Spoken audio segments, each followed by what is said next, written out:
ناصر رحمانی حفظہ اللہ تعالیٰ کو کہ وہ اپنے خیالات کا اظہار فرمائیں۔ شیخ محترم ہمارے استاد ہیں، اور اس وقت پاکستان میں جتنے بھی ہمارے کبار علماء ہیں ان میں بھائی شیخ محترم کا ایک بہت بڑا نام ہے۔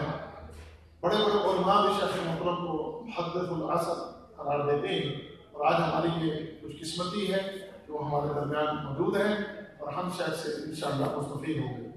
بغیر کسی تاخیر کے فضیلت الشیخ عبداللہ ناصر رحمانی حفظہ اللہ تعالیٰ۔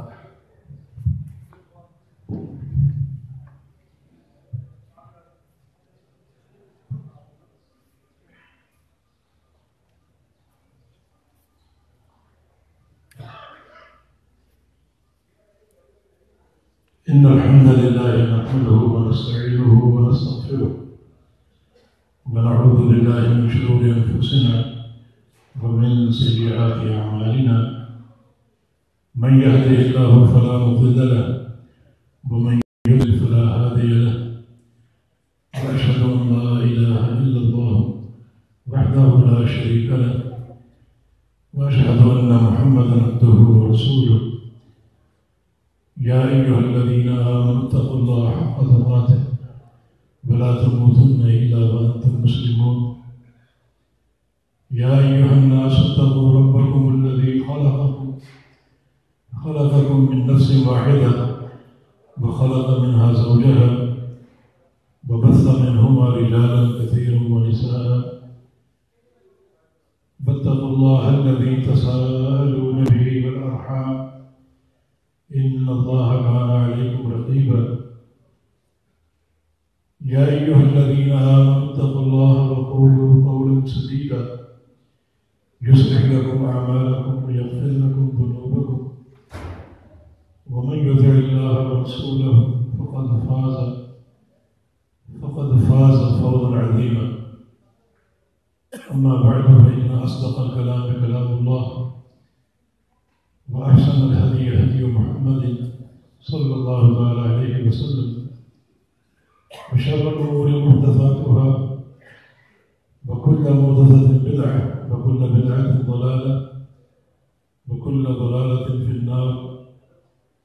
من يطع الله ورسوله فقد رشد واهتدى، ومن يعص الله ورسوله فقد ضل وغوى. اللهم صل على محمد وعلى آل محمد كما صليت على إبراهيم وعلى آل إبراهيم إنك حميد مجيد.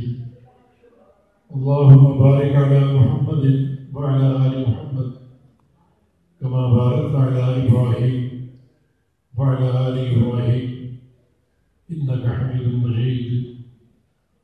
سبحانك لا علم لنا إلا ما علمتنا إنك أنت العليم الحكيم. رب اشرح لي صدري ويسر لي أمري واحلل عقدة من لساني يفقهوا قولي. لقد قال الله سبحانه وتعالى: أعوذ بالله من الشيطان الرجيم من همزه ونفخه ونفثه. بسم الله الرحمن الرحيم. إن هؤلاء يحبون العاجلة ويذرون وراءهم يوما ثقيلا. وقال رسول الله صلى الله عليه وسلم: لو أنكم تعلمون ما أعلم لضحكتم قليلا ولبكيتم كثيرا، وما ضاجعتم نساءكم على فرشكم. وقال رسول الله صلى الله عليه وسلم: من أبطأ به عمله لم يسر به نسبه. انتہائی قابل احترام بزرگوں، دوستوں اور بھائیوں، سب سے پہلے ایک شبہ کا ازالہ ضروری ہے۔ ہمارے فاضل بھائی ابو محمد حافظہ اللہ نے ہمارے بارے میں بہت کچھ کہہ دیا، اور ایسے القاب سے نواز دیا جن کے ہم قطعاً مستحق نہیں ہیں، میں ایک متواضع سا طالب علم ہوں اور خاص طور پر حدیث کا طالب، اور میری یہ خواہش ہے کہ میں طلباء کے گروہ میں ہمیشہ موجود رہوں، اور کل جب قیامت قائم ہو تو اللہ رب العزت مجھے بھی ان طلاب العلم کے زمرے میں اکٹھا فرما دے، جمع فرما دے۔ میں سب سے پہلے اپنے آپ کو تقویٰ اختیار کرنے کی نصیحت کرتا ہوں، اور پھر آپ سب کو بھی کہ اپنے ظاہر و باطن کو تقویٰ سے آراستہ کر لو، اور یہ حقیقت جان لو کہ تقویٰ ہی در حقیقت دونوں جہانوں کی سعادت کی بنیاد ہے۔ ومن یتق اللہ یجعل له من امرہ یسرا، جو شخص تقویٰ اختیار کیے رہے گا اللہ رب العزت اس کے سارے کام آسان کر دے گا۔ ومن یتق اللہ یجعل له مخرجا ویرزقہ من حیث لا یحتسب، جو شخص تقویٰ اختیار کیے رہے گا اللہ رب العزت اسے ہر پریشانی سے نکلنے کا راستہ مہیا کر دے،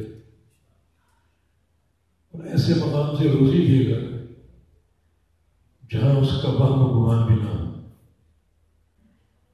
امیر المؤمنین عمر بن خطاب رضی اللہ تعالیٰ عنہ فرمایا کرتے تھے کہ لو كانت السماوات والارض رتقا على عبد فاتقى الله لجعل له مخرجا، اگر یہ ساتوں آسمان اور ساتوں زمینیں ملا کر کسی بندے کے سر پہ لاد دی جائیں، لیکن بندہ وہاں بھی تقویٰ اختیار کیے رہے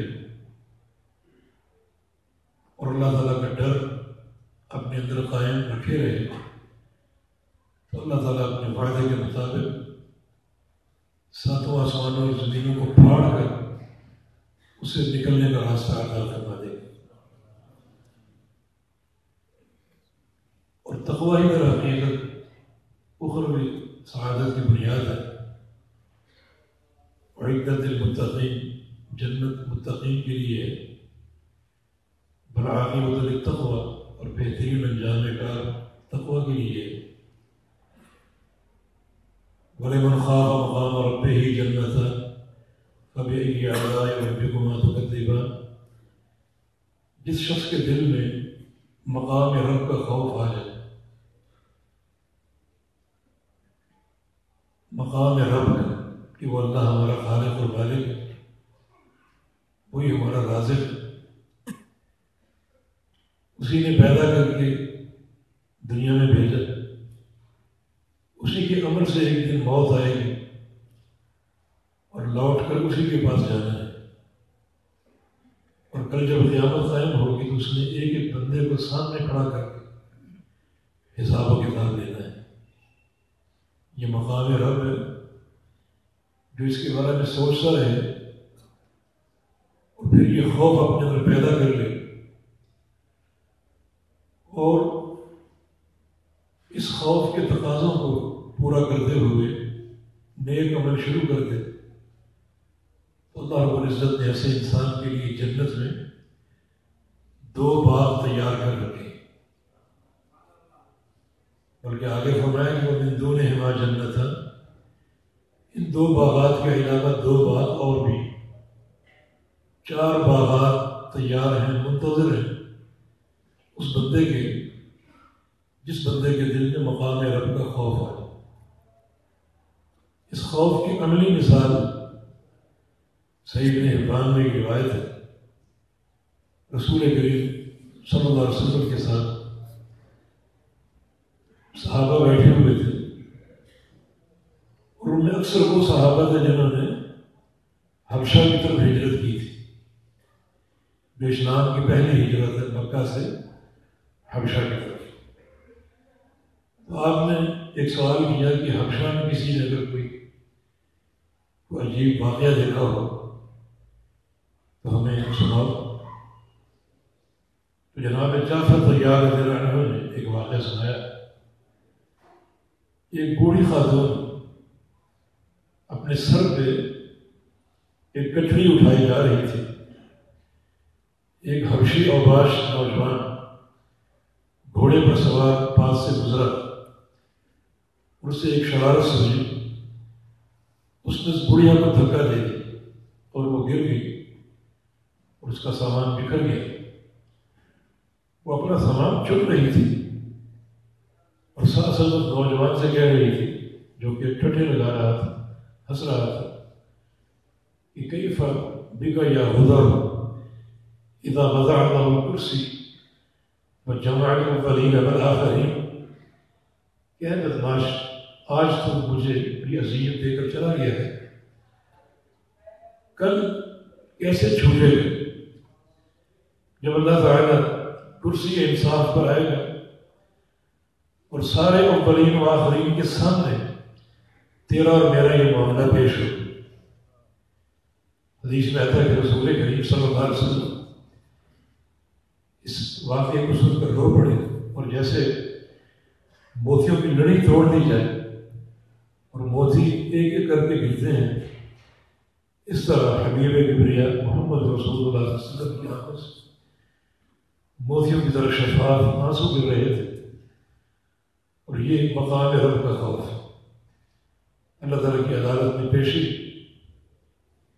جس کے بارے میں رسول اللہ صلی اللہ علیہ وسلم کا فرمان ہے ما منکم من احد الا من یکلمہ ربہ ولیس بینہ وبینہ ترجمان، تم سب سے تمہارے رب نے کل باتیں کرنی، سوال کرنے ہیں، اور باتیں اس طرح کرنی ہیں کہ اللہ تعالیٰ اور بندے کے درمیان کوئی ترجمان نہیں ہوتا، براہ راست باتیں ہوں گی کہ بندہ براہ راست اللہ تعالیٰ کے سامنے پیش ہو۔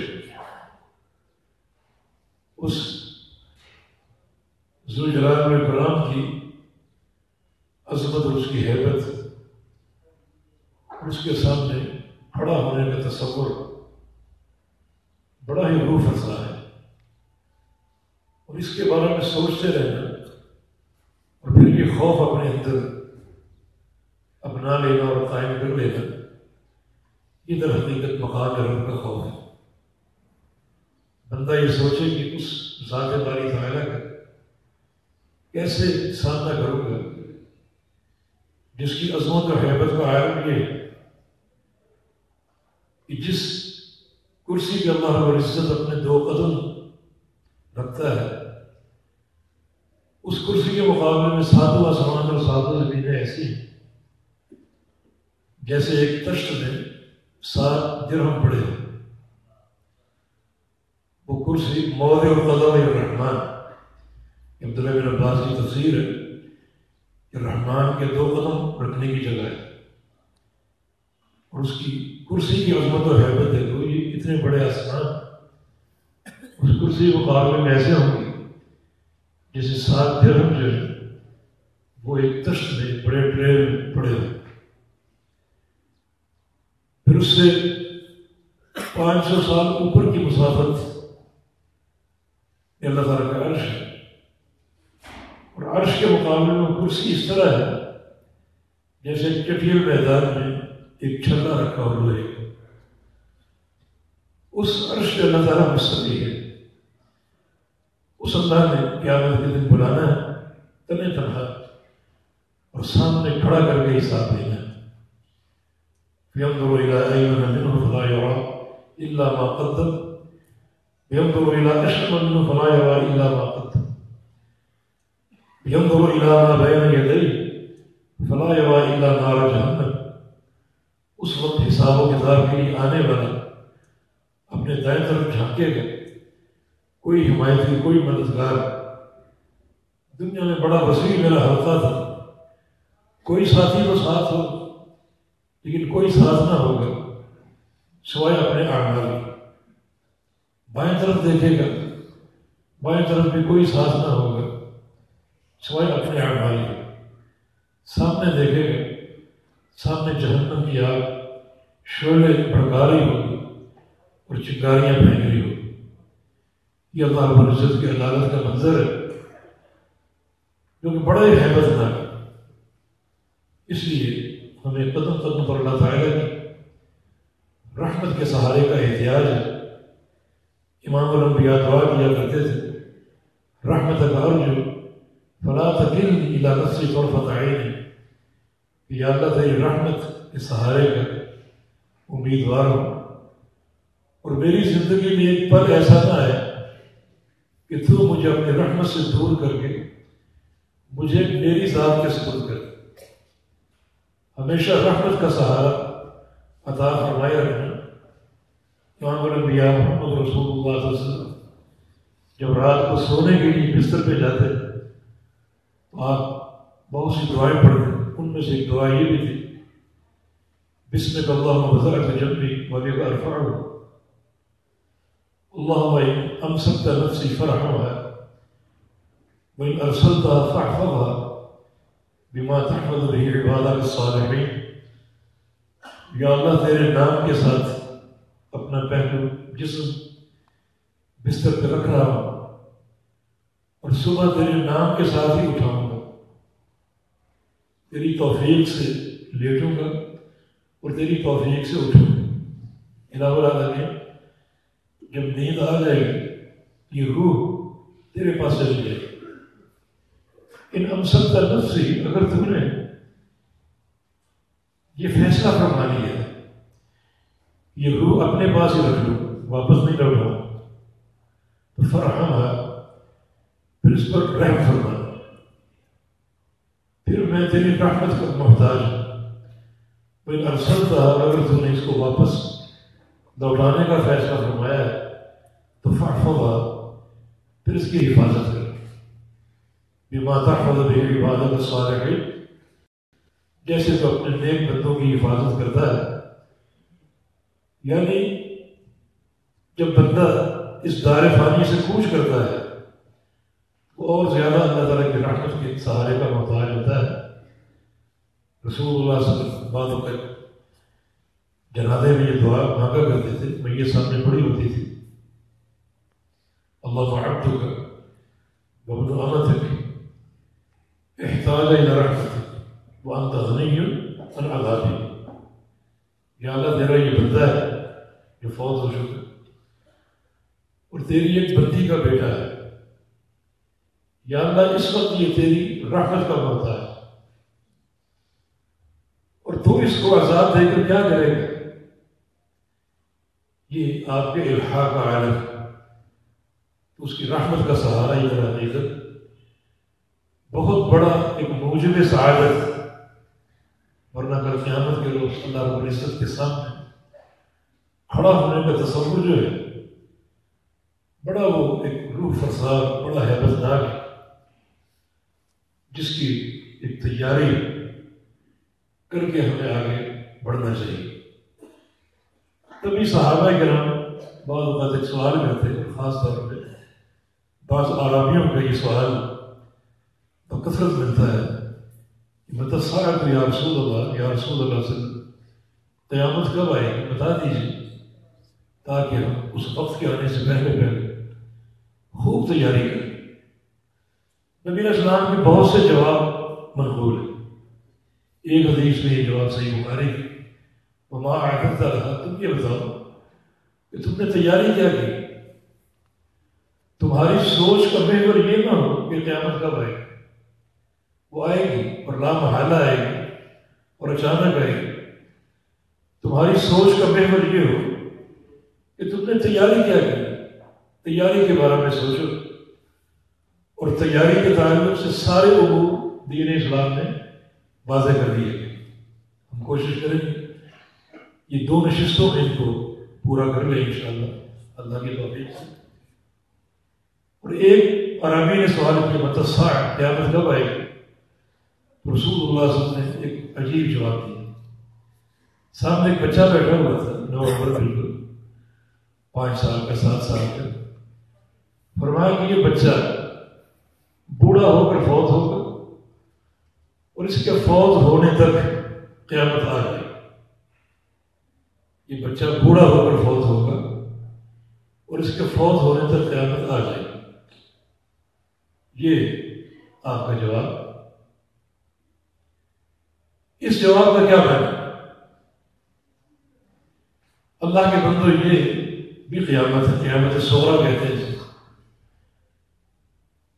یاد رکھو ہر انسان کی موت قیامت. صحیح مسلم میں باقاعدہ ایک باب قائم کیا گیا ہے، باب من مات فقط قامت قیامت. جو شخص فوت ہو جائے اس کی قیامت اسی وقت قائم ہو جاتی. تو آپ کا جواب یہ تھا کہ یہ بچہ بڑھاپے میں فوت ہوگا اور اس کے فوت ہونے تک قیامت آ جائے گی. مانا جو لوگ آج موجود ہیں وہ اس بچے کے بوڑھا ہو کر فوت ہونے سے قبل سارے فوت ہو جائیں گے، اور یہ تم سب موجود لوگوں اور زندہ لوگوں کی قیامت ہے. اور واقعی صحابہ کا دور تقریباً 80 ہجری تک قائم رہا، اور اس وقت نبی علیہ السلام نے جو بات فرمائی تھی بچے کے بڑھاپے میں فوت ہونے تک، یہی اس کی عمر بنتی ہے. مگر یہاں جو نقطہ قابل غور ہے وہ یہ ہے کہ موت کی قیامت ہے، موت کی قیامت ہے. انا انذرناکم عذابا قریبا، ہم تم کو ڈراتے ہیں ایسے عذاب سے جو انتہائی قریب ہے. آپ سوچتے ہو کہ قیامت ہے، ہو سکتا ہے صدیوں بعد قائم ہے، اور یہ فرمان کہ اللہ تعالیٰ کا صدیوں قبل اترا تھا، تو پھر یہ عذاب قریب کیسے؟ پہلی بات تو یہ ہے کہ ہر آنے والی شے قریب ہے، وہ صدیوں بعد ہے، مگر چونکہ وہ آنے والی ہے اس کا لا محالہ آنا ثابت ہے، تو اس کو قریب ہی جانا. دوسرا معنی یہ ہے کہ اللہ تعالیٰ کا عذاب اس معنی میں قریب ہے کہ موت پتہ نہیں کب آ جائے، پتہ نہیں اگلا سانس ہم لے پائیں یا نہ. اور اگر ہمارے اعمال برے ہیں، ناپسندیدہ ہیں، تو مرتے ہی اللہ تعالیٰ کے عذاب کے لپیٹے میں آ جائیں. یہ عذاب قریب ہے. نبی علیہ السلام کے حدیث کی صحیح مسلم میں، صحیح بخاری میں بھی ہے، فرمایا کہ الجنت اقرب الى احدکم من شراک نعلہ والنار مثل ذلک. جنت تم سے تمہارے جوتے کے تسمے سے زیادہ قریب، اور جہنم بھی اتنے ہی فاصلے میں. جوتے کا تسمہ 1-1.5 فٹ کا ہوگا، جنت تم سے 1-1.5 فٹ کے فاصلے پر، اور جہنم بھی تم سے 1-1.5 فٹ کے فاصلے پر.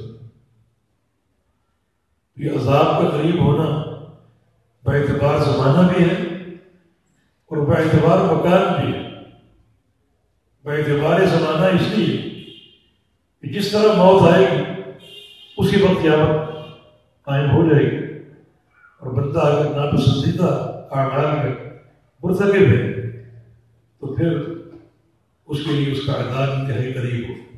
الجنت القبر اما روضۃ من ریاض الجنہ او حفرۃ من حفر النار. ہر انسان کی قبر دو ہی طرح کی ہے، یا تو وہ جنت کا باغیچہ ہے، اللہ تعالیٰ ہمیں بھی یہ سعادت عطا فرما دے، اور یا وہ جہنم کا گڑھا ہے ہر انسان کے لیے. تو پھر یہ عذاب قریب ہے باعتبار زمانے کے. اور دوسری بات باعتبار جگہ کی کہ جنت بھی 1 فٹ کے فاصلے پر ہے اور جہنم بھی 1 فٹ کے فاصلے پر ہے، جس کا معنی یہ ہے کہ بعض اوقات ایک انسان ایک ایسی نیکی کرتا ہے کہ اللہ تعالیٰ خوش ہو جاتا ہے اور اس کے جنتی ہونے کا فیصلہ فرما دیتا ہے، اور بعض اوقات ایک انسان ایسی برائی کر بیٹھتا ہے کہ اللہ تعالیٰ ناراض ہو جاتا ہے اور اس کے جہنمی ہونے کا فیصلہ فرما دیتا ہے. یہ ہم سب کی عاقبت جو کتاب و سنت کی نصوص میں ذکر ہوئی، جن کا تقاضا یہی ہے کہ ہم ان سارے مراحل کی تیاری کریں.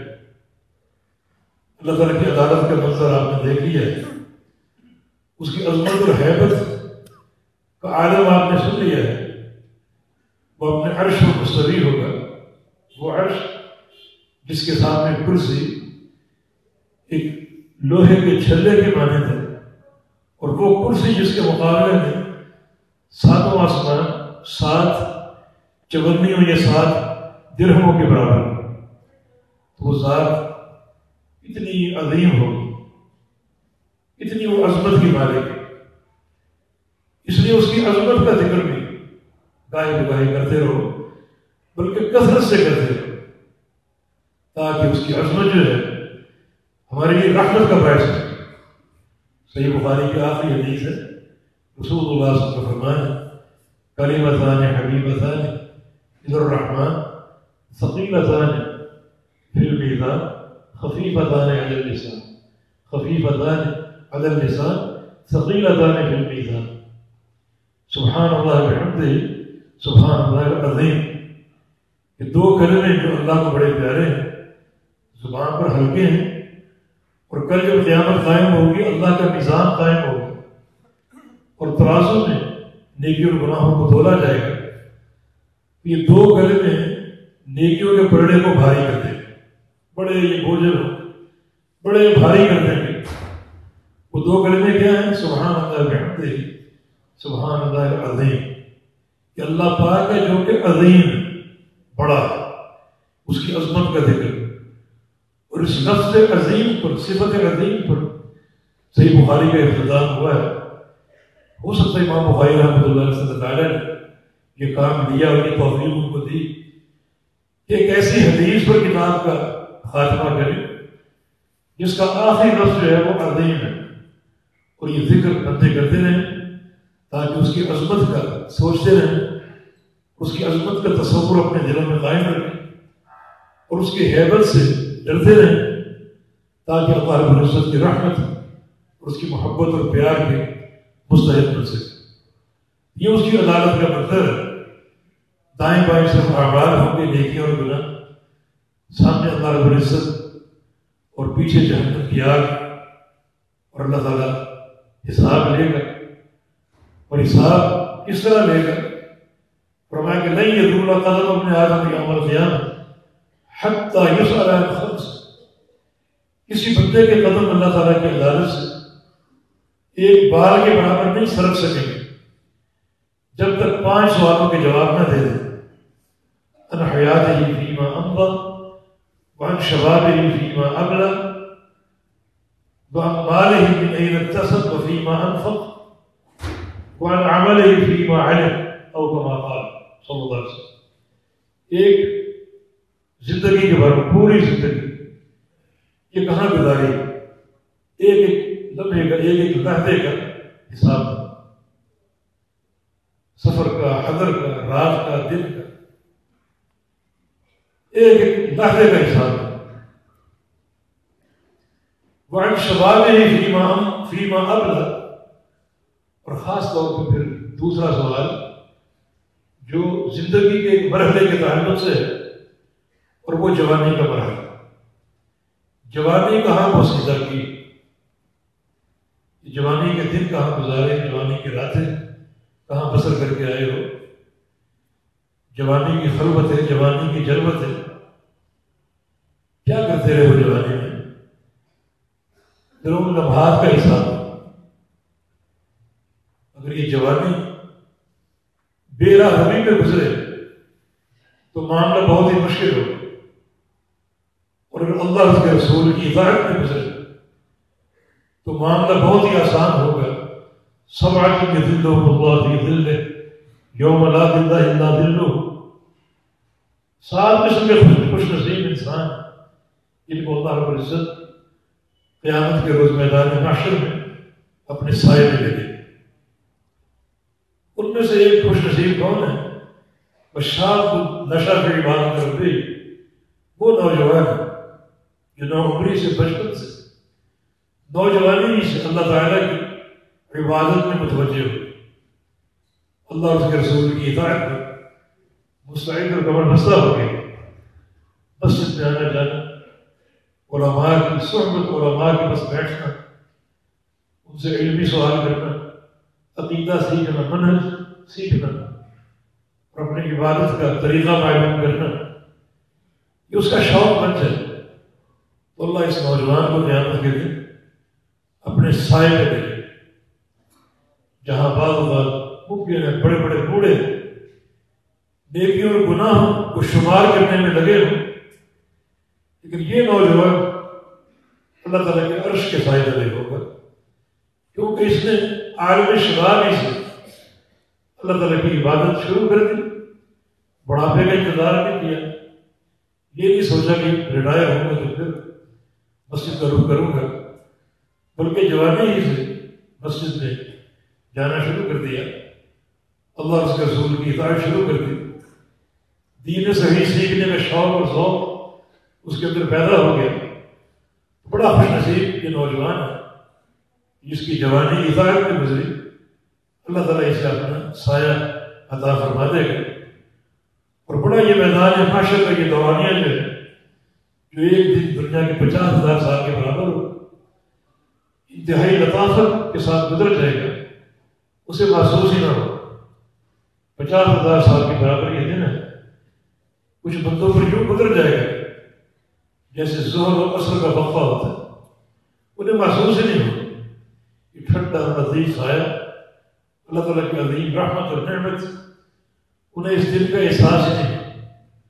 تو میرے نوجوان بیٹوں اور عزیزوں، اس وقت ایک جو عمر آپ کی موجود ہے اللہ اور اس کے رسول کی اطاعت پر مستعد ہونے کی اور یہ عظیم نعمت حاصل کرنے کی، اپنی توجہ مساجد کی طرف مبذول کر دو اور اللہ اور اس کے رسول کی اطاعت شروع کر دو۔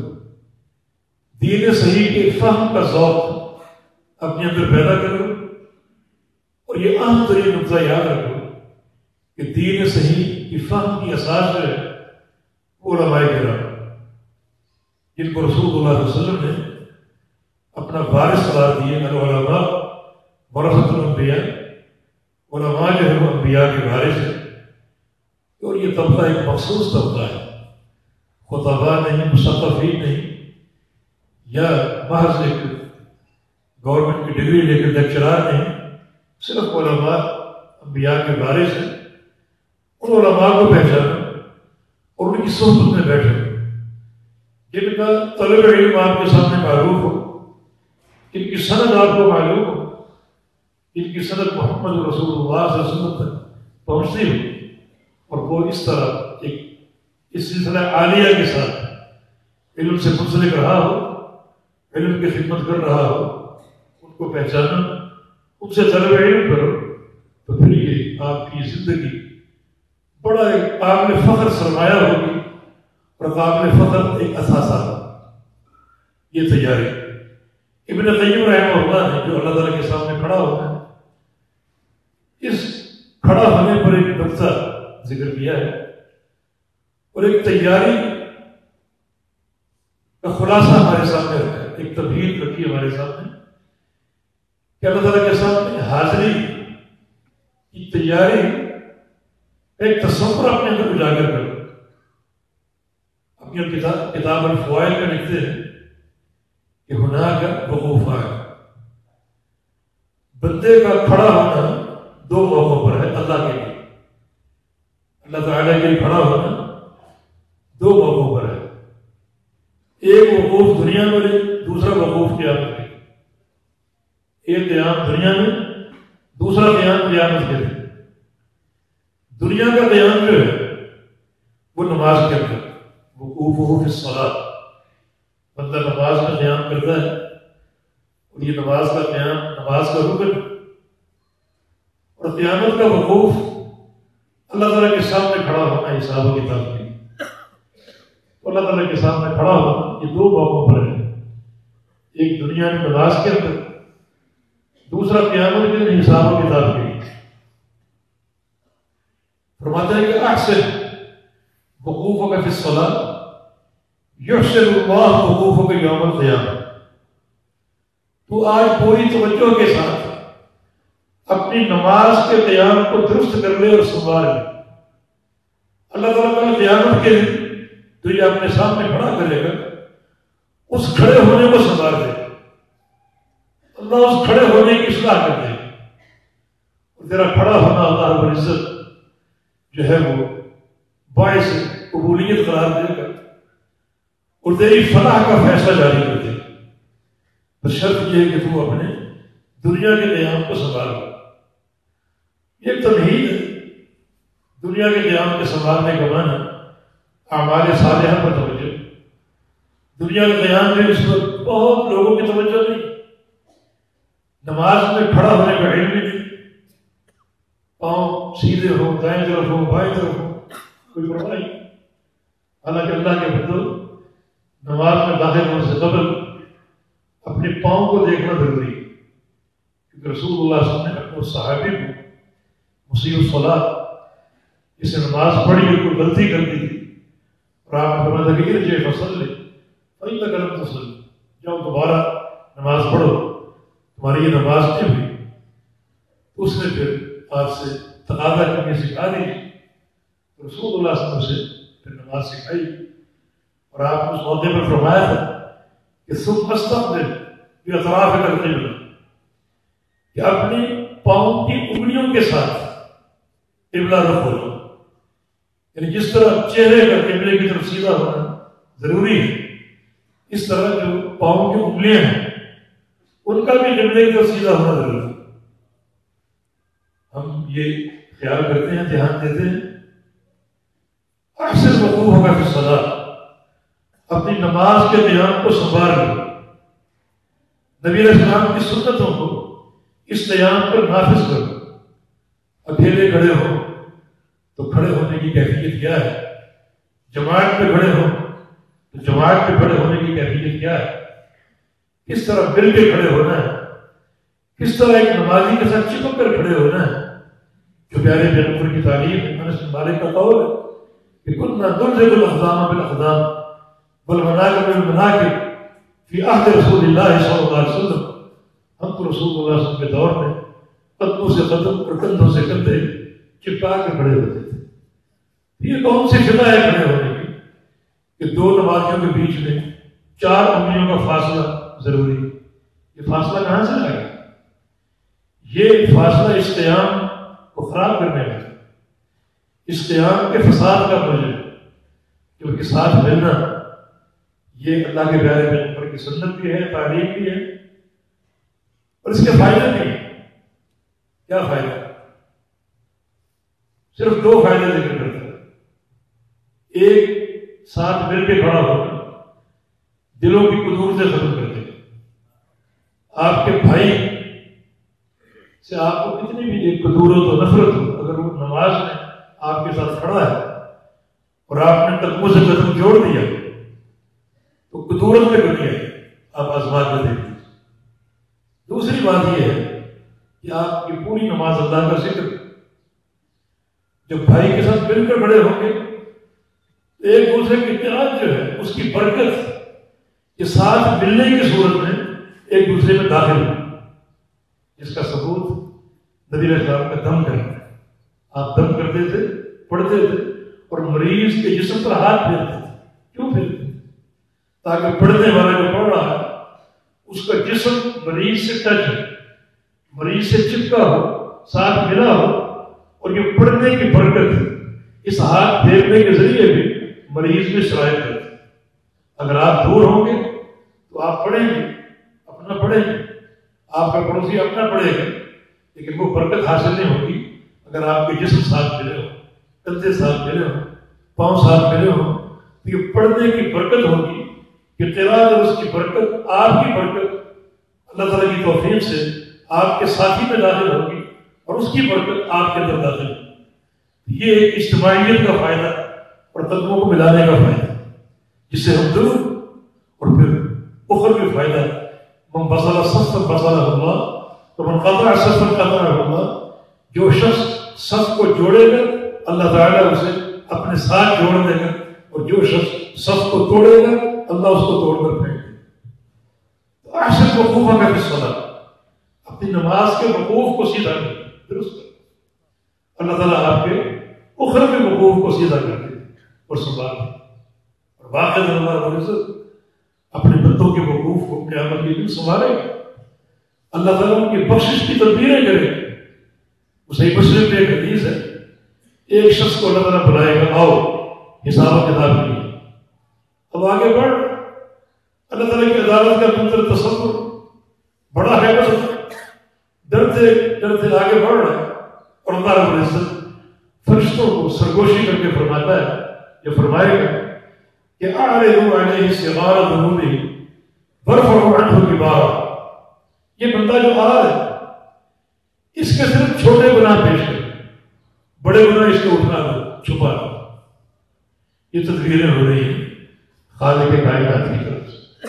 صرف چھوٹے گناہ پیش کرتے ہیں، اس کے بڑے گناہ اس کے اٹھا دو. بندہ پہنچ گیا، چھوٹے گناہ شروع ہو گئے. تو نے فلاں گناہ کیا، فلاں گناہ کیا، فلاں گناہ کیا. یہ ہے یہ عرض الذنوب، گناہ. حساب کی دو قسمیں، ایک ہے عرض اور ایک ہے مناقشہ. عرض کا معنی گناہوں کا پیش کرنا اور بندے کا اقرار کرنا، اور ایک ہے مناقشہ، میرے بندے تو نے فلاں گناہ کیوں کیا. یہ مناقشہ. فرمایا کہ منوق کی شفقت خود سے اللہ تعالیٰ نے اگر کسی بندے سے مناقشہ کر لی کہ تو نے فلاں گناہ کیوں کیا تھا، خود سے وہ مارا گیا. اللہ تعالیٰ کے کیوں کا جواب کوئی مائی کا داد نہیں دے سکتا، کوئی دنیا کی داد نہیں دے سکتا. ام المومنین نے نبی علیہ السلام سے بات پوچھی کہ آپ اکثر آسان حساب کی دعا کرتے ہیں کہ اللہم حاسبنی حسابا یسیرا، یا اللہ میرا آسان حساب لیجیے. یہ دعا امام الانبیاء، یا اللہ میرا آسان حساب لیجیے. یا رسول اللہ صلی اللہ علیہ وسلم، آسان حساب کیا ہے، مشکل حساب کیا ہے؟ فرمایا کہ انما ذالک العرض ومن نوقش فقد عذب. عائشہ یہ آسان حساب ہے، یہ عرض.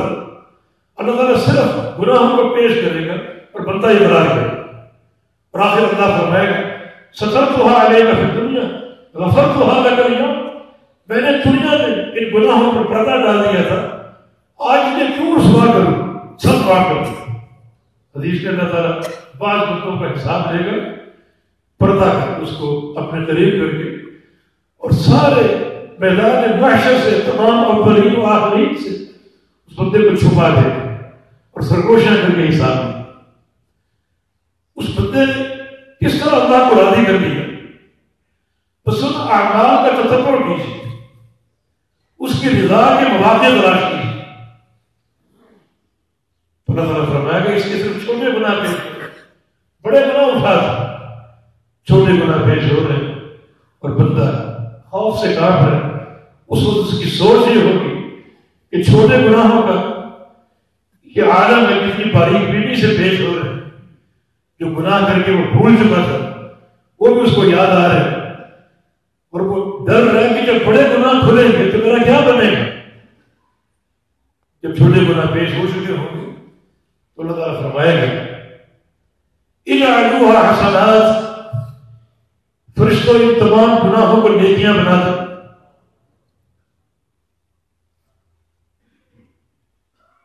ان تمام گناہوں کو نیکیاں بنا دو. بندہ جو کہاں رہا تھا اس میں ایک دم جرت آ گئی اور کہے گا یا اللہ میرے تو کچھ اور گناہ تھے، وہ کہاں؟ نبی علیہ السلام پھر کھلا کے ہنس لی. ابو ذر غفاری فرماتے ہیں کہ آج میں نے پہلی دفعہ نبی علیہ السلام کی داڑھی دیکھی. اتنا پھر کھلا کے ہنسے، بندے کی جرت کا ذکر کر کے جو کچھ لمحے پہلے کام رہا تھا. اللہ تعالیٰ کی رحمت کا جوش اس نے دیکھا، اس میں جرت آ گئی. یا اللہ باقی گناہ کر وہ بھی پیش ہونا تھا تاکہ وہ بھی نیکیاں بن جائیں اور مجھے درجات کا علوم حاصل ہو جائے. تو یہ اللہ رب العزت کس طرح بندوں کے ساتھ رحمت اور محبت اور شفقت اور پیار کا معاملہ فرمائے گا. جناب ابن قیم رحمہ اللہ کا دور جو ہے کہ تم اس قیام پر توجہ دو. مانا پوری نماز میں تم قیام کو درست کرو گے، پھر سجدہ ہے، رکوع ہے، تشہد، اور نماز تو اعمال کا سردار ہے، پھر باقی اعمال. اس طرح بندہ آہستہ آہستہ ترقی کرے گا اور اعمال صالحہ پر توجہ دے گا، اور یہ چیز اخروی حساب کو آسان کر دے گی. تو اللہ رب العزت کی عدالت کا یہ منظر ہے جس کا سب کو ساتھ ضروری ہے کہ آج ہم اس کی تیاری کا سوچیں. اور یہی بات ہے عربی سے بھی اس نے قیامت کے وقوع کا سوال کیا. فرمایا کہ وما اعددت لها، تم نے تیاری کیا ہے؟ تیاری ضروری ہے. سنن نسائی کی ایک حدیث ہے براء بن عازب کی روایت سے رضی اللہ عنہ کہ كنا مع النبي صلی اللہ علیہ وسلم في جنازة، ہم ایک جنازے میں رسول اللہ صلی اللہ علیہ وسلم کے ساتھ تھا. میت اٹھا کر قبرستان لے گئے اور میت کی تدفین کی تیاری ہو رہی. میت ایک مقام پر رکھی ہوئی قبر کھودی جا رہی. نبی علیہ السلام اس قبر کے کنارے پر بیٹھے اور آپ بالکل خاموش ہیں، تفکر فرما رہے ہیں. اچانک آپ رو پڑے اور کتنا روئے. بڑا کر قول ہے بکا حتی بل الثرى، جو سامنے قبر کی مٹی تھی وہ آپ کے آنسوں سے بھیگ گئی. اور پھر آپ نے صحابہ کو متوجہ کیا اور قبر کی طرف اشارہ کیا اور فرمایا کہ مثل ھذا فعلت، اس گھر کی تیاری کر کے آیا، بغیر تیاری کے مت آنا. یہ تیاری در حقیقت سب سے اہم ہے. اور یہ بات معلوم ہے کہ تمام مراحل میں تیاری کے طور پر اسباب موجود ہیں. مراحل بہت سے کفر کے مراحل، مثلا قبر کا مرحلہ ہے جو قیامت کا پہلا زین ہے. عثمان غنی رضی اللہ عنہ کسی قبر کو دیکھتے تو بہت روتے، حتیٰ جو بلّہ لحیتہ کے الفاظ ہے کہ ان کی پوری داڑھی بھیگ جاتی. ایک دن کسی نے پوچھ ہی کیا کہ آپ قبر کو دیکھ اس قدر کیوں روتے جبکہ آپ کے سامنے جنت کا جہنم کا ذکر ہوتا ہے، اتنا نہیں روتے؟ تو آپ نے فرمایا جب میں کسی قبر کو دیکھتا ہوں مجھے نبی علیہ السلام کی ایک حدیث یاد آ جاتی ہے. آپ کا ارشاد کرم کہ ان القبر اول منزل من منازل یوم القیامہ، کہ قبر جو ہے یہ قیامت کی گھاٹیوں میں سے پہلی گھاٹی. اور یہاں کی کامیابی آگے تمام مراحل میں کامیابی کا باعث بنے گی اور یہاں کی ناکامی آگے بھی ناکامی کا باعث بن سکتی ہے. جب کسی قبر کو دیکھتا ہوں اس قیامت کے پہلے سینے کو تو پھر میں بے اختیار رو پڑتا ہوں. یہ ایک مرحلہ ہے. اس مرحلے میں کامیابی کا اسباب کیا ہے؟ پھر کل جب سور پھونکا جائے گا، حشر کا میدان قائم ہوگا، میدان محشر میں کامیابی کے اسباب کیا ہے اور کامیابی کے امور کیا ہے. اور پھر میدان محشر میں بعض خاص مراحل جیسے میزان جہاں اعمال تولے گئے، جیسے پورے صراط جہاں گزرنا پڑے گا، جہاں اس کو اوپر سے گزرنا پڑے گا، جہنم کے اوپر نصب اور ترتیب میدان معاشر کی یہ ہے کہ پہلے جہنم ہے پھر جنت ہے. اور وہاں تک پہنچنے کے لیے اس پل کو عبور کرنا پڑے گا. اور یہ پل آپ سمجھیں ایک ریزر ہے، لمبا تانا ہو، یہ جہنم جو بڑی وسیع ہے، ایک ریزر کی شکل میں یہ پل ہوگا جہاں تاریکیاں ہوں گی اور اس پل کو عبور کر کے جنت تک رسائی ممکن ہوگی اور جنت کا داخلہ ممکن ہوگا. یہ بھی ایک مرحلہ ہے. اس مرحلے میں کامیابی کے اسباب کیا ہے؟ اور پھر اس پل پر ایک مرحلہ اور ہے حساب کا، اور وہ قنطرہ ہے. قنطرہ پر حقوق کا حساب ہوگا، مظالم کا تصفیہ، ظالم اور مظلوم کا تصفیہ ہوگا. ایک شخص نے غیبت کی اور جس کی غیبت کی گئی اللہ دونوں کو اکٹھا کرے. ایک قاتل ہے دوسرا مقتول ہے، اللہ دونوں کو جمع کرے. ایک نے مال لوٹا دوسرے کا لوٹا، اللہ دونوں کو جمع کرے. ایک نے تھپڑ مارا دوسرے نے کھایا، اللہ دونوں کو جمع کرے. ایک نے گالی دی دوسرے کو دی گئی، اللہ دونوں کو جمع کرے. انسان تو کیا، انسان تو مکلف ہے، جانور مکلف نہیں ہے. مگر رسول اللہ صلی اللہ علیہ وسلم کا فرمان ہے کہ تقاتل، انصاف فراہم کیا جائے گا، انصاف فراہم کیا جائے گا. من شاطر کرنا لشاطر جلحا، سینگ والی بکری سے بغیر سینگ کی بکری کو انصاف دلایا جائے گا. حالانکہ جانور مکلف نہیں، ان کا حساب نہیں، لیکن حقوق کا حساب جانور بھی دیں۔ تو یہاں کامیابی کا سبب کیا ہے؟ یہ بڑے بڑے مراحل، ان مراحل میں جو ہیں وہ ہر شخص نے مراحل کا سامنا کرنا ہے۔ تو کس طرح کامیابی کی صورتیں ہیں اور کس طرح ان مراحل میں جو فلاح اور کامیابی سے بیٹھنے کے طوروں پر ذرائع ممکن ہے کہ اگلا درس انشاءاللہ یہاں ہو، انشاءاللہ ان مراحل کا ہی ذکر کریں گے اور وہ شرعی اسباب پر غور کریں گے جو ان مراحل میں بندے کی کامیابی کا باعث بنے گے۔ اللہ پاک ہمیں توفیق دے کہ ہم اپنی اس زندگی میں بجائے دنیا پر بھرپور توجہ مبذول کرنے کے اپنی آخرت کا سوچیں، اپنی آخرت کی تیاری کریں۔ نبی علیہ السلام کی حدیث ہے کن فی دنیا کہنا کا غریب و عابر السبیل، کہ دنیا میں تم آ چکے ہو مگر یوں بن کے رہو جیسے مسافر، یا راستہ عبور کرنے والے، ایک راستہ آپ نے عبور کرنا، ایک سڑک آپ نے کراس کرنی، تو کیا کراس کرتے ہوئے اس سڑک پر آپ ڈیرے ڈال لیتے، جلدی عبور کرتے۔ اس طرح اس دنیا کو جلدی عبور کرنے کی کوشش کرو۔ معنی یہ کہ اپنی توجہ آخرت پر قائم ہو، آخرت پر جو ہے مبذول کرو، آخرت کا سوچو۔ دنیا میں رہو مسافر بن کر اور مقیم آخرت کے بن۔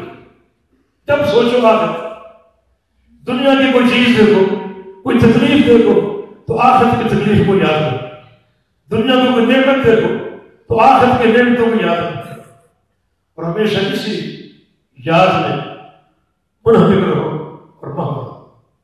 یہی اخروی کامیابی کا ذریعہ ہے۔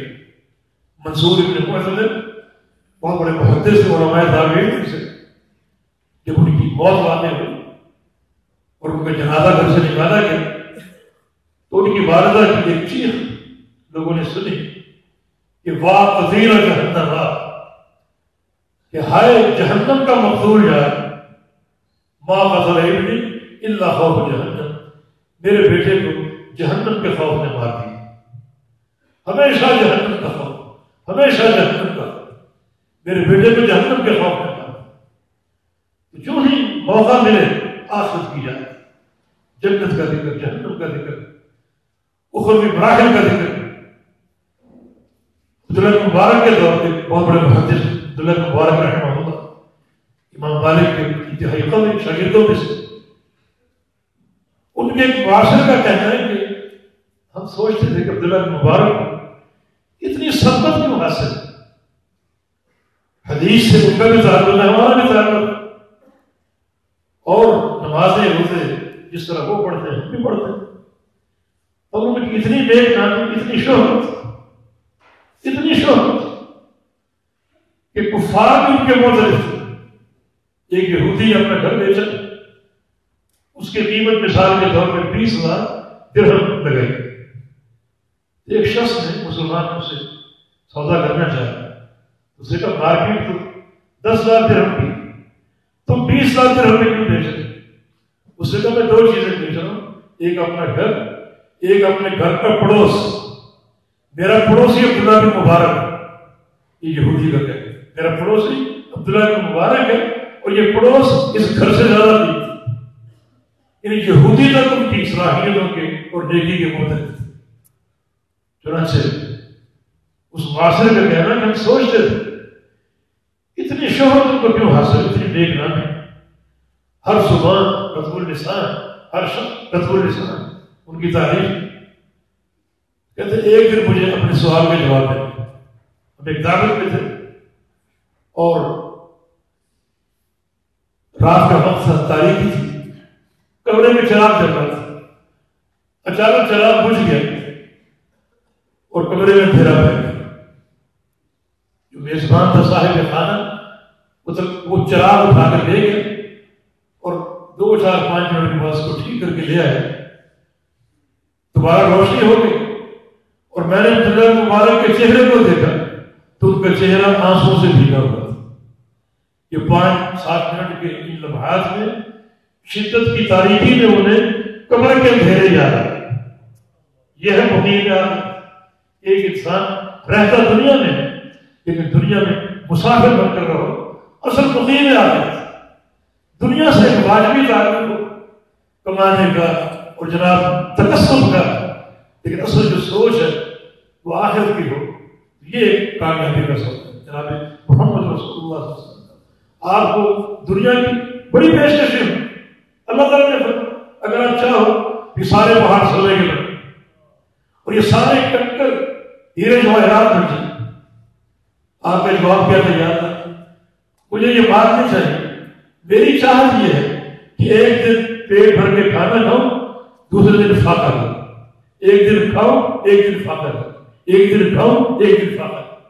کوئی دنیا سے تعلق نہیں تھا، حتیٰ کہ آپ کے جو آخری دن تھے مرض الموت، ایک رات ایسی ہے کہ کمرے میں اندھیرا ہے اور گھر میں چراغ جلانے کا تیل نہیں تھا، ام المومنین پڑوس سے ادھار تیل مانگ کر تاکہ کمرے میں روشنی۔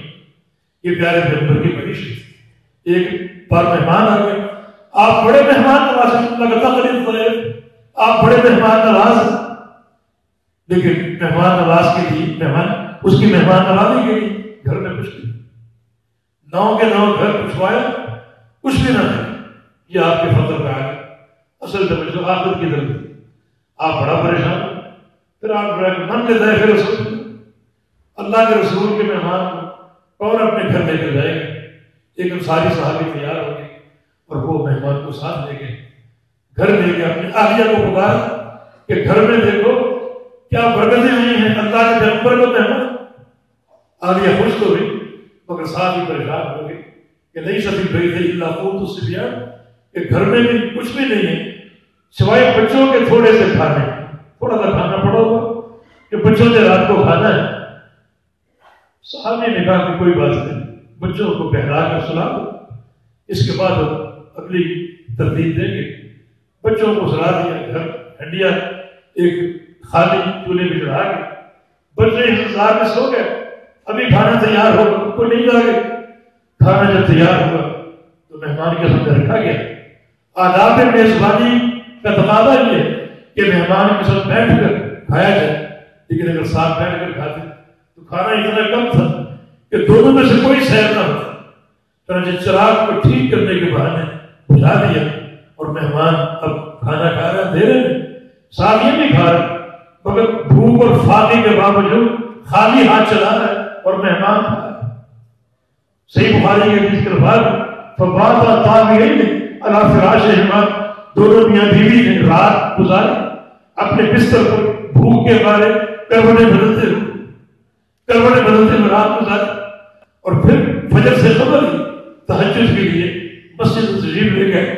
دروازے پر امام الانبیاء کھڑے ہیں، محمد مصطفیٰ علیہ السلام نظر فیک القرآن، میرے صحابی رات کو اپنے گھر میں جو کچھ کرتا رہا تیرے بارے میں قرآن اترا، اللہ نے مجھے خبر دے دی ہے وَيُؤْثِرُونَ عَلَىٰ أَنفُسِهِمْ وَلَوْ كَانَ بِهِمْ خَصَاصَةٌ۔ یہ اللہ کے پیغمبر کے ساتھ خود فاقے برداشت کرتے ہیں، دوسروں کو ترجیح دیتے ہیں، اللہ نے ایسے لوگوں کی فلاح کا اعلان کر دیا۔ تو اللہ کے پیارے پیغمبر کی معیشت، یہ اس معیشت کے احوال ہے۔ دنیا سے گئے تو آپ کی درع گروی پڑی ہوئی تھی، چند محدود بھیڑوں کے گرد، تو ہم بھی ہمیں بھی چاہیے کہ ہم دنیا سے واجب تعلق کر کے مگر دنیا کیوں گزارے؟ جیسے ایک مسافر ہوتا ہے، اس کے پاس کچھ زیادہ راہ ہوتا ہے اپنے سفر کے لیے، لیکن اصل مقیم آخرت، اصل مقیم آخرت۔ حافظ رجب نے بعض سلف کا ایک فعل نقل کیا کہ اپنے دل پر ذرا سا غبار محسوس کرتے غفلت کا تو کسی لوہار کی بھٹی پر چلے جاتے، دیکھتے کہ بھٹی میں آگ جل رہی ہے اور آگ نے لوہے کو سرخ کر دیا، پھر وہ سوچتے کہ جہنم کی آگ کیسے ہو، نارکم ہذہ جزء من 70 جزء من نار جہنم، دنیا کی آگ کے مقابلے میں جہنم کی آگ 70 گنا زیادہ گرم ہو۔ تو دنیا کی آگ نے لوہے کو سرخ کر دیا، لوہے کو پگھلا دیا، تو جہنم کی آگ کیا سلوک کرے گی؟ یہ منظر دیکھ کر بے ہوش ہو جائے۔ یہ ہے مقیم آخرت، ہمارے سلف کی سیرت اور ان کا ایک اسوہ طیبہ۔ ہمیں بھی اسی کی پیروی کرنی ہے اور دنیا اور آخرت سے تعلق میں ایک توازن پیدا کریں۔ دنیا کی تیاری کریں جتنی دنیا کی عمر ہے، اور آخرت کی تیاری کریں جتنی آخرت کی عمر۔ دنیا فانی ہے اور آخرت دار باقی ہے۔ ابو ہریرہ رضی اللہ عنہ محدث امت موت سے قبل رو پڑے۔ کسی نے پوچھا تب کیا نہ فراق، کیا دنیا کی جدائی کا ملال ہے؟ فرمایا کہ نہیں، بلکہ اب کیا اللہ نے ذات وہ بوڑھ کے سفر اس لیے رونا ہے کہ اب یہ سفر شروع ہو رہا ہے، یہ کبھی ختم نہیں ہوگا۔ لیکن ابو ہریرہ کے پاس ذات راہ بہت تھوڑا ہے، ذات راہ کم ہے اور سفر طویل، یہ ان کی تواضع تھی، ورنہ ان کا ذات راہ تھوڑا کیسے ہو سکتا؟ یہ کم از کم 5575 حدیث ان کی روایت سے ہمارے سامنے موجود ہے۔ 5575 حدیثیں انہوں نے اللہ کے پیارے پیغمبر سے سنی، آگے روایت کی، تقریباً 15 صدیاں گزر چکی، اور یہ ان کی حدیثیں امت پڑھ رہی ہے، لاکھوں کروڑوں اربوں انسانوں نے پڑھی، ان پر عمل کیا، ان کو آگے پہنچایا، اور قیامت تک یہ سلسلہ جاری رہے گا۔ ابو ہریرہ کے لیے ان حدیثوں کا ایک ایک لفظ ان اربعہ لوگوں کی طرف سے صدقہ جاری ہے۔ ثواب کم کیسے، عمل کم کیسے، مگر یہ ان کی تواضع ہے۔ یہ سب صالحین کے ثواب۔ معاذ بن جبل رضی اللہ عنہ اپنی موت سے جب رو رہے تھے، کسی نے پوچھا کیوں رو رہے؟ کہا کہ 3 چیزوں کی جدائی کا جو ہے وہ ایک المیہ اور ایک رنج دل میں پیدا ہو گیا کہ موت سے 3 چیزیں چھوٹ جائیں، 3 چیزیں چھوٹ جائیں۔ نمبر 1 زمال حواج، شدت گرمی کی پیاس، یہ چھوٹ جائے۔ روزے کا نام نہیں لیا، ریاکاری نہ ہو، شدت گرمی کی پیاس، برقیام لیال الشتاء، اور سردی کی راتوں میں نرم اور گرم بستر کو چھوڑنا اور چھوڑ کر مصلے پر کھڑے ہو کر قیام کرنا، یہ چھوٹ جائے۔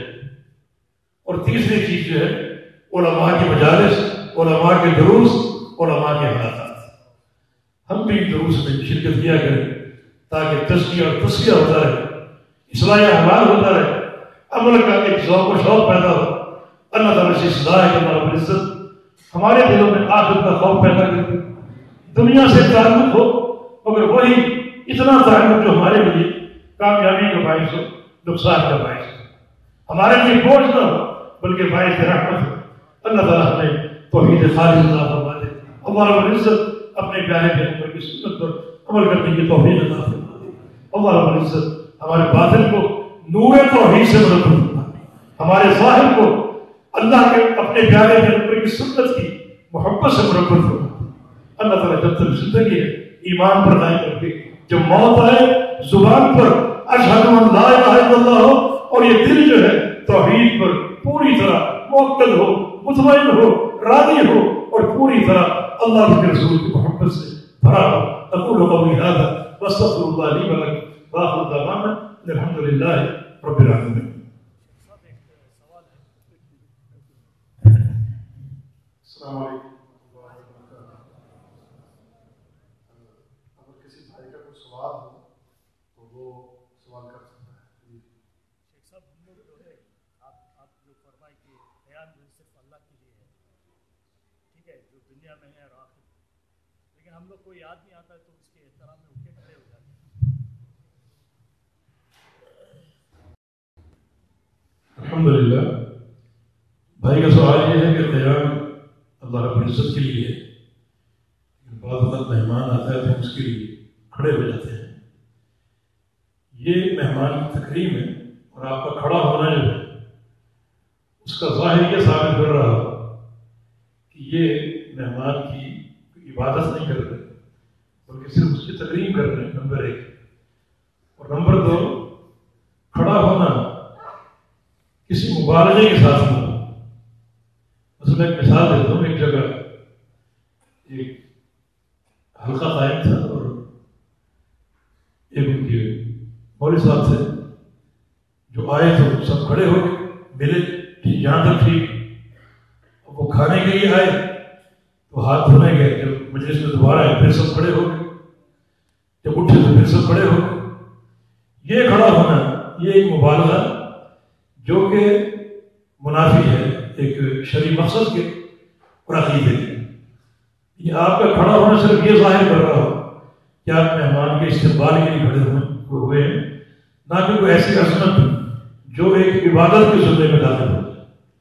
تو ایک اخلاقیات کھڑا ہونا اس کے استقبال کے لیے یہ درست اور ثابت ہے.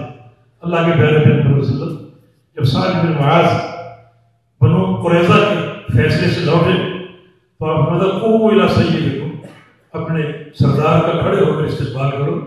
تو آپ آگے بڑھے اور اس کا استقبال کیا معاذ کا، سعد بن معاذ کا. یہ درست ہے، لیکن ایک مبالغے کے ساتھ، تکرار کے ساتھ، بار بار یہ جائز ہے. اللہ کو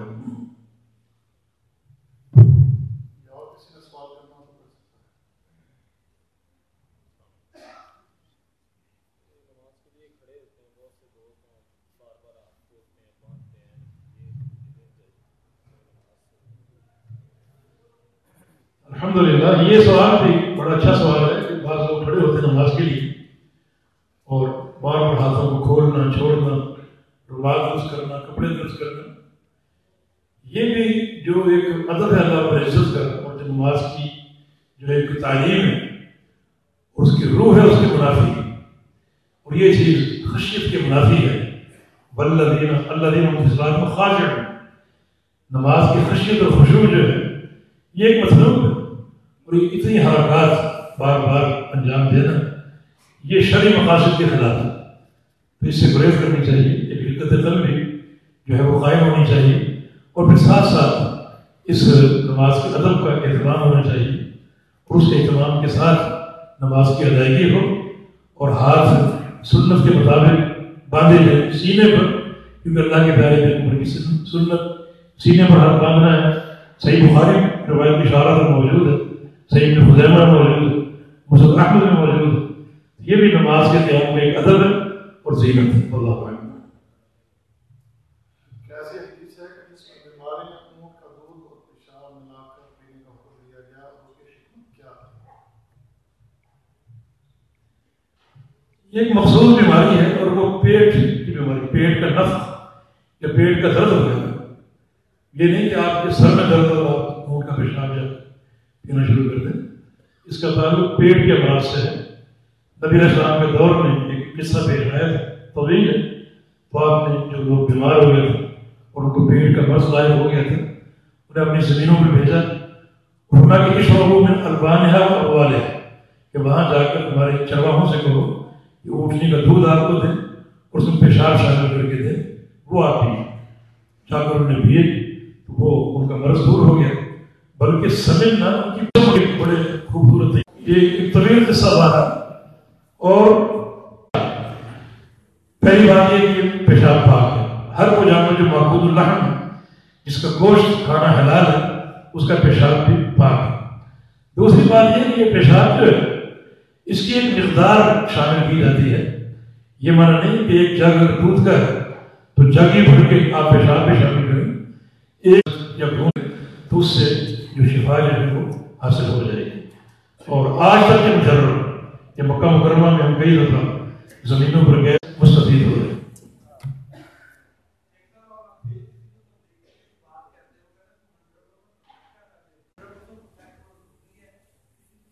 کسی کو تبلیغ کرنے کے لیے خود کا 100% پرفیکٹ ہونا ضروری ہے. یہ سوال ہے. اللہ تعالیٰ کا فرمان ہے أَتَأْمُرُونَ النَّاسَ بِالْبِرِّ وَتَنْسَوْنَ أَنفُسَكُمْ، کہ تم لوگوں کو نیکی کا حکم دیتے ہو اور اپنے آپ کو بھول جاتے ہو. جو تم لوگوں کو دے رہے ہو خود بھی اس کو اپناؤ اور اس پر عمل کرو. یہ اب ضروری نہیں ہے کہ 100% ایک شخص یعنی درست ہو اور پھر وہ دعوت کا کام کرے. وہ دعوت کا کام ہر حال میں کر سکتا ہے. ایک چیز پر خود عمل نہیں کر رہا مگر آگے وہ اس کی دعوت لوگوں کو دے سکتا ہے اس عزم کے ساتھ کہ میں بھی اس پر عمل کروں. نقصان دہ تب ہوگا جب آپ یہ ٹھان لیں کہ میں نے تو نہیں ماننا، لوگوں کو دعوت دیتا ہوں، میں تو عمل نہیں کروں. یہ شخص اللہ کی وعید کا نشانہ بنے گا. لیکن ایک شخص اپنی خدائی کا اعتراف ہو کہ میں بھی اس پر عمل کروں گا، ہو سکتا ہے اللہ تعالیٰ اس دعوت کے نتیجے میں مجھے بھی عمل کی توفیق دے، تو پھر یہ درست ہوگا اور خود کو عمل کی کوشش کرے. اللہ تعالیٰ توفیق دینے والا ہے. ایک مجلس میں 3 طلاق کہنے کو ایک ہی سمجھنا ہے. اس بارے میں نبی کریم صلی اللہ علیہ وسلم کا کیا فرمان ہے اور حضرت عمر کے حکم کی بھی وضاحت کریں. صحیح مسلم کی حدیث عبداللہ بن عباس کی روایت ہے کہ کان طلاق فی عہد رسول اللہ صلی اللہ علیہ وسلم وابی بکر وثلاث سنین من عہد عمر طلاق صلاۃ واحد، کہ نبی علیہ السلام کے دور میں، ابو بکر صدیق کے دور میں اور جناب عمر بن الخطاب کے دور میں 2 یا 3 سال تک 3 طلاقیں ایک مجلس کی ایک ہی شمار ہوتی تھی۔ دوبارہ کا شرعی حکم تو واضح ہو گیا کہ نبی علیہ السلام کے دور مبارک میں 3 طلاقیں ایک ہی شمار ہوتی تھی۔ امیر عمر بن الخطاب رضی اللہ عنہ اپنے دور مگر انہوں نے ایک ہولناک چیز دیکھی کہ لوگ 3 طلاقیں اکٹھی دے رہے ہیں اور ایک رواج بنتا جا رہا ہے۔ ایسا نہ بھی ہو، 3 طلاقیں اکٹھی دینا اللہ اس کے رسول کے ناراضگی کو بوجھے، کتاب و سنت کے ساتھ کھیلنا، تلاعب اور تماشا، اس نے 3 طلاقیں تھی، اس کی بیوی جدا کرنے کی ٹھیک۔ اور اب یہ جو ایک حادثہ ہوتا تھا اس سے لوگ باہر آ گئے، اور جس مقصد کی یہ تعزیر نافذ کی گئی تھی جب وہ حل ہو گیا تو پھر اس حکم کو اٹھائی، شرعی حکم قائم ہے۔ نبی علیہ السلام کے دور میں بھی رکانہ نامی ایک صحابی نے 3 طلاقیں اکٹھی دے اپنی پریشانی کا ذکر کیا تو رسول اللہ صلی اللہ علیہ وسلم ہوئی ہے، چاہو تو رجوع کر سکتے۔ آپ صرف اس بات سے موجود ہو اور دلوں کی ایک ترتیب موجود ہو، اس کو آپ کیسے ختم کر سکتے؟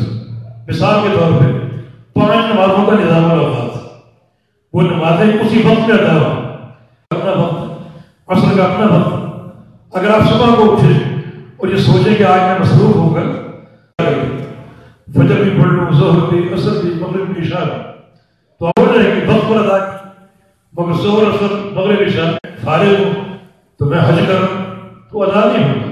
آپ سوچیں سردی کا موسم ہے، روزے رکھوں رمضان کی کمی تو وہ قبول نہیں ہوگا۔ جو نظام الاوقات ہے اس کی پابندی کرنی پڑے گی۔ 3 طلاقوں کا ایک نظام الاوقات ہے کہ بیوی جو ہے وہ حیض سے فارغ ہو اور طہر میں داخل ہو، اور اس طہر میں اس سے خلوت کیے بغیر اس کو طلاق دی جائے۔ دوسری طلاق اگلے حیض سے پاک ہو اگلے مہینے، اور تیسری طلاق تیسرے مہینے۔ یہ نظام الاوقات ہے۔ آپ نے اگلی 2 طلاقیں آج ہی دے دی، جو دینی تھی 2 مہینے بعد وہ آج ہی دے دی۔ یہ شریعت کے نظام الاوقات کی مخالفت ہے۔ پہلی طلاق ہو جائے گی اور اگلی 2 طلاقیں نہیں ہوگی، وہ وقت سے پہلے دی گئی۔ نماز میں اگر رفع الیدین نہ کریں تو کیا نماز ہو جائے گی؟ حدیث سن کر بھی کوئی عمل نہ کرے تو اس کے لیے کیا ہوگا؟ دیکھیں رفع الیدین نبی علیہ السلام کی سنت۔ دیکھیں عبداللہ بن مبارک جن کا بھی ذکر ہوا ہے، یہ پہلے حنفی ماحول میں تھے، رفع الیدین نہیں کرتے تھے۔ جب یہ محدثین سے ملے، حدیثیں پڑھی تو فرماتے ہیں کہ رفع الیدین کی سنت خاص طور پر میرے لیے اس طرح ثابت ہو گئی ہے کہ گویا میں اپنے سامنے نبی علیہ السلام کو رفع الیدین کرتے ہوئے دیکھا۔ اس قدر تاکید کے ساتھ یہ سنت ثابت ہو گئی ہے کہ گویا میرے سامنے نبی علیہ السلام نماز پڑھ رہے اور آپ رفع الیدین کریں۔ یہ ایک ایسا محقق مسئلہ ہے، اگر آپ مجھے کہیں اس وقت رات ہے دن نہیں ہے تو شاید میں مانوں، اور اگر یہ کہیں کہ نبی علیہ السلام کی پوری زندگی کی ایک نماز رفع الیدین کے بغیر ادا ہوئی ہے، میں نہیں مانوں۔ جو ہم نے حدیثیں پڑھی علماء نے حدیث کو تواتر کا درجہ دیا، متواتر حدیث، 50 سے زائد صحابہ سے یہ حدیثیں بڑھتی ہیں اور 400 سے زیادہ تابعین کے آثار ہیں۔ اتنی عظیم سنت، اب یہ نماز رفع الیدین کے بغیر ہوتی ہے یا نہیں ہوتی، یہ فیصلہ اللہ کے سپرد ہے۔ ہم چاہیں کہ نماز پوری نبی علیہ السلام کی سنت کے مطابق ادا کریں اور دعا کریں کہ اللہ تعالیٰ ہماری نمازیں قبول فرما دے۔ اللہ کی بہتر قبول فرمائے۔ صلو علیہ وسلم، بالکل ویسی نماز پڑھو جیسے مجھے پڑھتے ہوئے دیکھتے، اور آپ کی کوئی نماز رفع الیدین کے بغیر ادا نہیں ہوئی۔ ابن مسعود رضی اللہ عنہ جو حدیث ہے جامع ترمذی ابو داؤد میں، وہ ضعیف ہے، ابو داؤد نے اس کو ضعیف کہا ہے۔ عبداللہ بن مبارک چوٹی کے محدث انہوں نے اس کو ضعیف کہا ہے۔ سند کا راوی عاصم بن قلیل جس کے تفرد کو علماء قبول نہیں کیا، اور یہ متفرد بھی ہے اور بے شمار احادیث کا مخالف بھی ہے، یہ قطعاً یہ دلیل نہیں بن سکتی۔ نماز میں سورہ فاتحہ پڑھنا لازمی ہے، مقتدی کے لیے کیا حکم ہے؟ اس کے بغیر نماز ہو جائے گی؟ نماز میں سورہ فاتحہ پڑھنا فرض ہے، امام کے لیے، مقتدی کے لیے، منفرد کے لیے، کوئی بھی نماز پڑھ، عیدین کی ہو، جمعے کی، ظہر کی، عصر کی، سری کی، امام بخاری نے اسی وسعت کے ساتھ یہ بات بیان کی ہے اور دلیل نبی اسلام کی حدیث لا صلاۃ الا بفاتحۃ الکتاب، لا حرف نفی ہے نہیں، اور صلاۃ اسم نکر نفی نکر پر داخل ہو تو عموم کا فائدہ دیتی ہے. اس کا معنی کوئی نماز نہیں ہوتی، کوئی نماز سری ہو جہری ہو، ظہر کی، عصر کی، عیدین کی، جمعے کی، صلاۃ الکسوف ہو اور حضر کی ہو، سفر کی، کوئی نماز نہیں ہوتی الا بفاتحۃ الکتاب، جب تک سورہ فاتحہ نہ پڑھی جائے. یہ ایک فرض ہے اور اس فریضے کا جو وہ اہتمام کیجیے تاکہ ہماری نمازیں عند اللہ قابل ہوں. نبی کریم صلی اللہ علیہ وسلم نے فرمایا میرے امت کے 73 فرقے ہوں گے، ان میں سے ایک جنتی ہے. ہر فرقہ اپنے آپ کو حق پر کہتا ہے. برائے مہربانی ایک جنتی فرقے کی وضاحت کر دیں. جنتی فرقے کی وضاحت خود رسول اللہ صلی اللہ علیہ وسلم نے کر دی تھی. جب آپ نے فرمایا کہ 73 فرقے ہوں گے، ایک جنتی اور باقی جہنم. صحابہ نے پوچھا وہ جنتی کون ہے؟ ان کی نشاندہی فرما دی. فرمایا کہ ہم ما انا علیہ اليوم اصحابی، جنتی کی روح ہے جو اس چیز پر قائم ہوں جس پہ آج میں ہوں اور میرے صحابہ.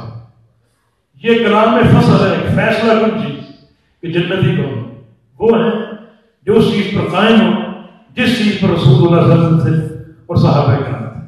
اب نبی اسلام کے دور میں کیا تھا اور صحابہ کے دور میں کیا تھا، ہمارے سامنے یہ سارا ایک کھلی کتاب کی معنی ہے. یہ ائمہ کرام، امام حنیفہ، امام شافعی، امام مالک، امام احمد حنبل، دیگر ائمہ محدثین، فقہاء، یہ سب پڑھ کے آئے. اللہ کے پیارے پیغمبر کے دور میں کیا تھا؟ صرف وحی الہی کتاب و سنت، اللہ کے پیارے پیغمبر کی ہدایت تھی اور اسی چیز پر صحابہ قائم تھے. یہی چیز آپ کے دور میں تھی.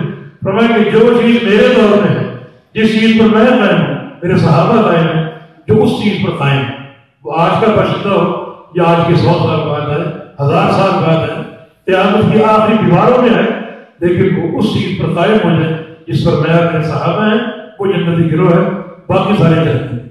اب ہم غور کریں، کیا ہم واقعات اسی چیز پر قائم؟ اللہ کے پیارے پیغمبر کی سنتوں اور حدیثوں پر ہم قائم؟ حدیث سے کیا تعلق ہے ہمارا؟ سنتوں سے کیا تعلق ہے ہمارا؟ بعض لوگ ایسی حدیثیں سن کر ان کے ماتھے پر بال آ جاتے ہیں جو حدیث ان کے مذہب کے خلاف ہو، ان کے بزرگوں کے قول کے خلاف. حدیث کے نام کو سن کر ان کو بخار چڑھ جاتا ہے. یہ کامیاب لوگوں کی نشانی نہیں. تو جنتی کے لوگ وہ ہیں جو اس چیز پر قائم ہوں جس پہ آج میں ہوں اور میرے صحابہ. تو ہم یہ ایک قاطع النظام یہ حدیث ہے اور فیصلہ کن حدیث ہے. اللہ کے پیارے پیغمبر کو اللہ تعالیٰ جوانوں میں پہلے دیے تھے.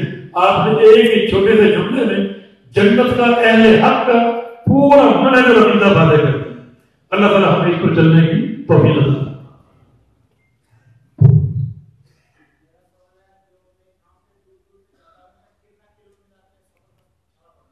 یہ آخری سوال ہے کیونکہ اس کے بعد کچھ پروگرام ہے اور آپ بھائیوں کی مصروفیات ہوں گی کہ بھائی کا آخری سوال، اس کا جواب شیخ صاحب دیں گے، اس کے بعد اب سوال جواب دیں گے. تو بھائی کا سوال ہے نماز قصر کے حوالے سے مسافر اور ایام بھی کتنے دن تک، کتنا کلومیٹر؟ دیکھیے اپنے شہر سے آ کر نکلیں اور شہر کی آبادی ختم ہو جائے اور خلا شروع ہو جائے، اس کے بعد 3 فرسخ ایک حدیث میں آتا ہے. ایک فرسخ 3 میل کا ہے تو وہ 9 میل کی مسافت آپ رکھ لیں، اس کی کلومیٹر آپ بنا لیجیے. یہ تو مسافت قصر. باقی سفر کی یا قصر کی مدت جو ہے کسی حدیث میں اس کی مدت کا تعین نہیں بلّہ بھائی. میرے نام سے نہیں ملتا وہ 3 دن ہو یا بس 17 دن کہتے ہیں، 19 دن کہتے ہیں. ہاں رسول اللہ صلی اللہ علیہ وسلم کا سب سے بڑا سفر 19 دن کا تھا اور آپ نے قصر کی تھی، مکمل آپ نے قصر کی تھی. 17 دن کے بھی الفاظ آتے ہیں تو یہ آپ کا سب سے بڑا سفر تھا اور آپ نے قصر کی تھی. 10 دن کا سفر بھی ہے، آپ نے قصر کی تھی اور پھر آپ واپس مدینے لوٹے اور آپ نے پوری نماز شروع کی. تو سفر کی جو مدت ہے واللہ اعلم میرے ناقص علم کے مطابق کوئی محدود یا مقصود نہیں ہے. ایک حدیث انس رضی اللہ عنہ کی رسول اللہ صلی اللہ علیہ وسلم گھر سے نکلتے قصر شروع کرتے اور گھر لوٹنے تک قصر کرتے تھے. اس سے یہ سمجھ آ رہا ہے کہ قصر کا آغاز سفر کے آغاز سے ہے اور قصر کا اختتام سفر کے اختتام ہے. جب تک بندہ مسافر ہے قصر کر سکتا ہے. علامہ ابن قیم رحمہ اللہ نے صحابہ کا وہ سفر جو فتح آذربائیجان کا تھا اور 6 مہینے وہاں قیام کرنا پڑا، برف باری ہو گئی تھی اور راستے بند ہو گئے تھے، 6 ماہ صحابہ میں کرے اور 6 ماہ انہوں نے قصر کی تھی. اللہ ایک تو اعلان ہے، پوری توجہ کے ساتھ سن لیجیے. آج جو شیخ صاحب کا بیان ہوا ہے یہ موضوع آج آدھا بیان ہوا ہے اور آدھا اگلے جمعہ بیان ہوگا انشاءاللہ. تو تمام بھائی اسی طرح شرکت کریں گے اور بھائی کو دعوت دے کے لے کے آئیں گے. شیخ صاحب ہمارے پاس 1 ہفتہ کے لیے کیا مدیر نہیں ہے، ہماری خوش قسمتی ہے اور ہم شیخ صاحب سے انشاءاللہ مستفید ہوتے رہیں گے. اس کے علاوہ بھی شیخ صاحب کا درس جو ہے جمعرات کو، آئندہ جمعرات کو انیزہ جالیات صلاحیہ میں ہوگا نماز عشاء کے فوراً بعد. اس میں بھی بھرپور شرکت کیجیے. انیزہ کو زیادہ دور نہیں ہے، یہاں سے صرف 30 کلومیٹر کا فاصلہ ہے. انیزہ کے ساتھی جو ہیں وہ ضرور اس میں شرکت کریں. اور اس کے علاوہ بھی باقی شہروں سے آئے ہوئے بھائی ان سے بھی درخواست ہے کہ جو جمعرات کا شیخ صاحب کا درس انیزہ میں ہے اس میں بھی آپ سب نے بھرپور شرکت کرنی ہے انشاءاللہ. ہماری خوش قسمتی ہے شیخ محترم ہمارے پاس تشریف لائے ہیں اور 1 ہفتہ تک کے لیے ہمارے درمیان موجود رہیں گے اور ہم ان سے انشاءاللہ مستفید ہوتے رہیں گے. اس کے علاوہ علمی کلاسیں بھی یہاں پر ہونی ہیں. کل یہاں پر ایک علمی دورے کا آغاز ہو رہا ہے جو خاص ہے، جو قسیم جالیات کے دعات اور قسیم کے ارد بھی اگر کوئی مشاہد پہنچ سکے وہاں سے تو ان کے لیے بھی یہاں پر یہ پروگرام کا اہتمام کیا گیا ہے. اور آپ میں سے اگر کوئی طالب علم اس دورے سے فائدہ اٹھانا چاہے تو وہ بھی آ سکتا ہے. کل نماز عصر کے بعد سے لے کر عشاء کی نماز تک اس علمی دورے کا آغاز ہو رہا ہے تو اس میں آپ شرکت کر سکتے ہیں. اور ایک اور اعلان کہ شیخ محترم ہم امید رکھتے ہیں کہ آئندہ بھی انشاءاللہ سعودی عرب میں جب بھی تشریف لائیں گے تو ہمیں یہاں پر ٹائم دیتے رہیں گے. ہم دعا گو ہیں کہ اللہ تعالیٰ ہمیں مزید ایسے موقع عنایت فرمائے. اور شروع میں نے ایک بات کہی تھی شیخ صاحب کے متعلق، تو شیخ صاحب نے فرمایا کہ ایک شبہ ہے اس سے شیخ صاحب کا رجوع کر لیں. ہماری تو شیخ صاحب کے لیے بہت زیادہ دعائیں ہیں. اللہ تعالیٰ شیخ صاحب کے علم اور عمل میں زیادہ سے زیادہ ان کو برکت عطا فرمائے، ان کی عمر میں اللہ ان کو برکت عطا فرمائے اور ہم جیسے طالب علموں کو شیخ صاحب سے زیادہ سیکھنے کی توفیق عطا فرمائے. آئندہ جب پھر سارے تشریف لائیں گے ارادہ کرو پھر پورا پکا ارادہ ہاتھ اٹھا کر کچھ آپ کھڑے نہیں کیا بولتے اور میں وہ ارادہ نہیں کروا رہا ہوں جو آپ سمجھ کر پکا ارادہ انشاءاللہ. آئندہ جمعہ آپ سے ملاقات ہوگی. اجازت چاہتے ہیں. السلام علیکم ورحمۃ اللہ وبرکاتہ. اگر بھائی ایک اعلان سنے بھی ایک بڑا اور اہم اعلان آپ کے لیے وہ ہے کھانے کا اعلان. یہ بھی کوئی معمولی اعلان نہیں ہے، بڑا اعلان ہے. وہ بھائی ادھر گیٹ سے گزرتے جائیں، آپ کے لیے ہم نے پارسل تیار کی. ہر بھائی یہاں سے پارسل وہاں سے گزرتا ہوا لیتا جائے اور اپنا کھانا لے جا کر اپنے کمروں میں کھائے. بڑے اطمینان کے ساتھ کھانا